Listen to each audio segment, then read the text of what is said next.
Hello everyone, I am here for another show today. I am doing my third point, my third topic.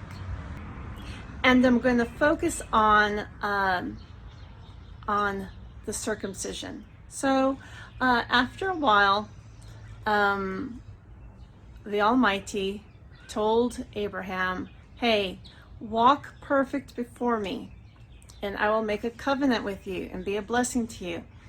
All right. And he wanted a little bit of a sacrifice for that agreement. Okay. He wanted a little bit of a something for that. And he asked him, all I want is the tippity tip.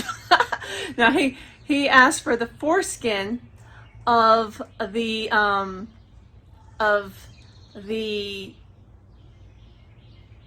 phallus, and that's all he wanted, as proof. Not a big deal. Why are you making such a big deal about this? I'm blushing. So so anyway, let me tell you. All right. So we're all adults here, right? So a lot of people will think of that part of a phallus as a person's head. Well, guess what? In the book of Exodus, God makes his elite mighty warriors.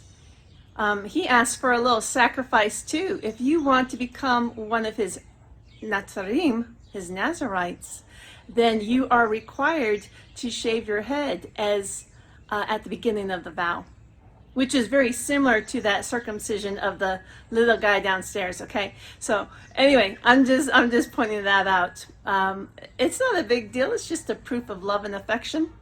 So yes, God asked Abraham to be perfect before him, and he wanted proof of that. It took a sacrifice, and so he wanted everyone to be circumcised, everyone who was alive, who was in his house, whether born in his house as blood relatives or as servants, the downline of those servants, right? Like the children of the servants that he had. So born in his house, whether blood or not. And even those who are purchased. So when he posts this decree, if he went out and he purchased some servants and he brought them in, they had to be circumcised. Okay, because it was a covenant that wasn't just for him, but it represented for his whole nation, for his whole house. Okay, now but for those who were born in his house, he gave specific instructions, and he said that they would be circumcised on the 8th day. Now, mind you, at the time, Abraham was 99 years old, okay, at the time of this. And many people recognize the number 9 as the end of something, because once you hit 10, it's as if you're going back to the beginning of something, right? So the number 1 represents the beginning. 10 is kind of like, if we're looking at life as a cycle and we just keep repeating things, but advancing, right? We're advancing. Every time you get to that next, what is it called? A segment of 10. Decimal? Oh, no, I don't know. Segment of 10. We here in America, we don't use those measurements. But anyway, the deci, the DECI. All right, 10. Every time you come to that new segment, it's the beginning of something new.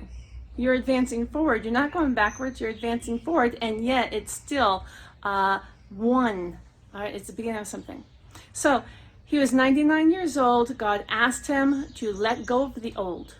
Okay, let go of that old life. We're going to do something new. And later on in the, And so the 8th day, once again, it has that same concept. He says, I want you to circumcise them on the 8th day of their birth. Why 8? Well, because a week, right, has 7 days.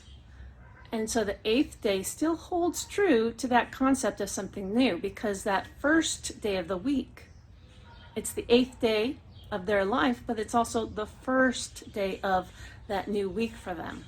Okay, so the concept of new is associated with that number 8, and yet 8 also shows progression.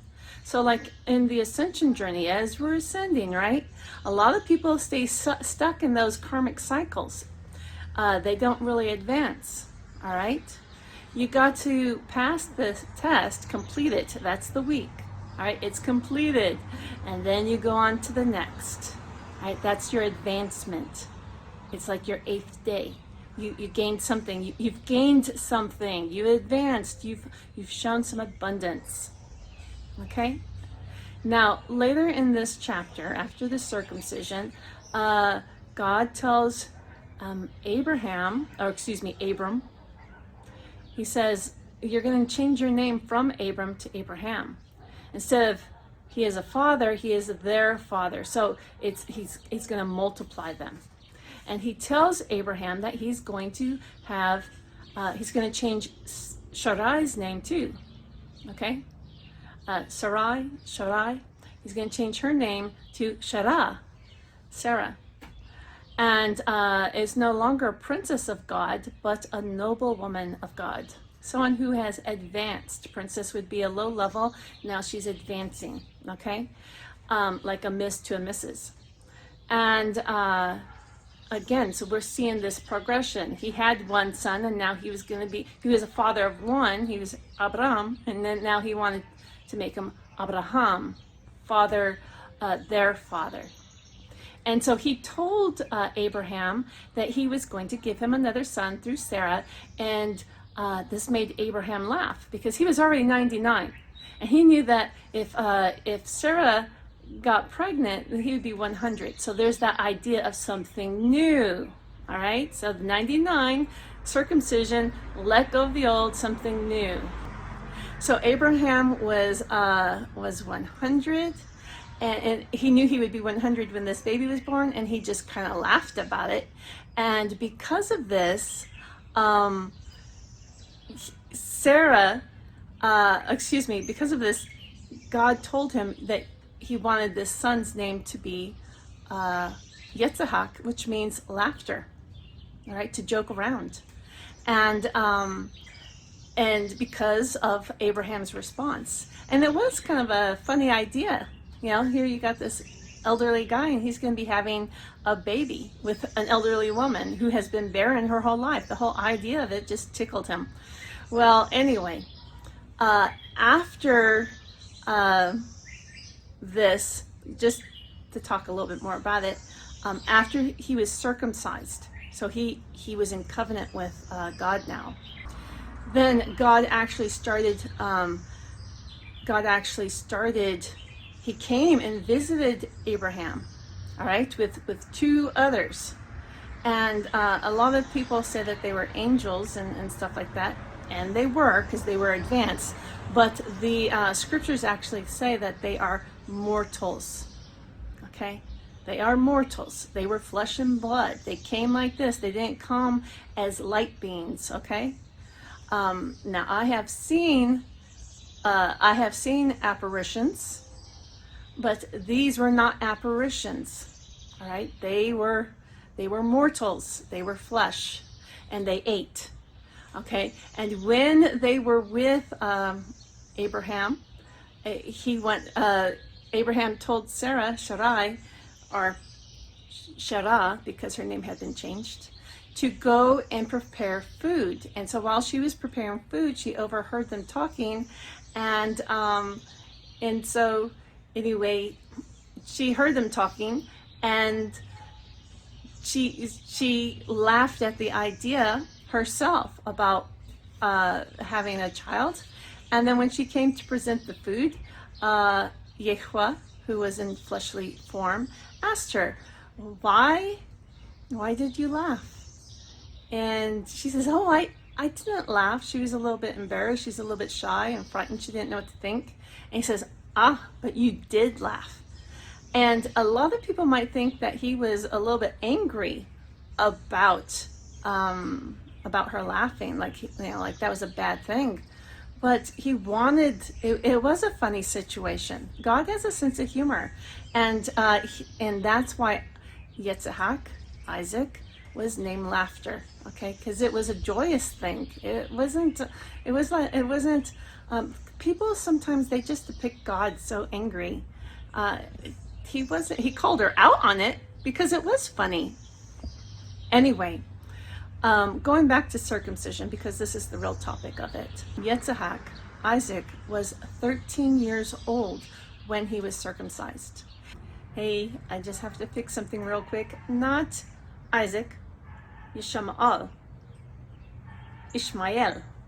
When he was 13 years old, he was circumcised. Anyway, I just needed to fix that. And see, God said, and I mentioned this in the last video, God said that he was going to make him a mighty nation. The whole idea of nation is centered around the number of 13, a new nation, okay? And so Isaac was 13, he became a nation of his own, but in this particular chapter, when God is talking to during the circumcision, he said, he's letting it know. Abraham was 99, Isaac was 13. Isaac was going to become his nation, but now God wanted to make a new thing, a new covenant, a new nation, and he gave him the promise. You see what I'm saying here? So all these concepts are in that, and that covenant, the promise of Canaan to his descendants, to be his future land for his descendants, that promise was going to pass down to this new son who was going to be born after the circumcision, okay? After the vow, after those vows, okay? They're important because God blesses you after doing things. Some people think that they're silly, but no, they are initiations. Okay, you have to do certain things, and then God will advance you to the next. All right, you got to do the physical sacrifice, and then God blesses you. All right. Anyway, I just wanted to share all that. Hey, look, we're 13 minutes in. My name is Wendy, and we're all living in the winds of change.